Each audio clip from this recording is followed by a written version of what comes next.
Hi అండి అందరికీ one more cooking vlog. ఈరోజు వ్లాగ్ వచ్చేసి టమాటా చట్నీ. వెరీ ఈజీ అండ్ సింపుల్గా టేస్టీగా బ్యాచిలర్స్ కూడా చేసుకునే విధానం చూద్దాం. ఫస్ట్ ప్యాన్లో కొన్ని పల్లీలు వేసుకొని లైట్ బ్రౌన్ కలర్ వచ్చే వరకు వేయించాలండి. పల్లి కొన్నే వేసుకోవాలి, ఎందుకంటే టేస్ట్ కోసం. చాలా వేస్తే ఏమైందంటే పల్లి చట్నీ అయిపోతుంది, అది కొన్నే వేసుకోవాలి.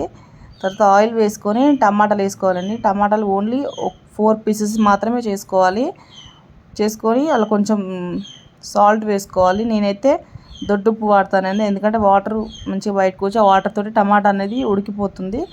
ఉడికాక పచ్చిమిర్చి వేసుకోవాలి. చాలామంది ఏం చేస్తారంటే పచ్చిమిర్చిని ఆయిల్లో వేస్తారు, అలా వేయించకూడదు. ఇలా టమాటాతో పాటు పచ్చిమిర్చి వేస్తే చాలా టేస్ట్ వస్తుంది పచ్చడి. ఒకసారి ట్రై చేసి చూడండి, ఇలా కూడా చాలా బాగుంటుంది. అవి ఉడికాక కొత్తిమీర పుదీనా యువర్ ఆప్షనల్. నేనైతే టేస్ట్ కోసం వేస్తాను, మీ ఇష్టం ఉంటే వేయచ్చు, లేకపోతే లేదు. అవి వేగాక మిక్సీ చేస్తే సరిపోతుంది, ఉప్పు చూసుకొని. తర్వాత తాలింపు జీలకర్ర ఎల్లిగడ్డ కరివేపాకు వేసుకొని తాలింపుని పచ్చళ్ళలో వేసి మిక్స్ చేసుకుంటే ఎంతో టేస్టీగా ఈజీగా ఉండే టమాటా పచ్చడి was ready. For more videos please subscribe.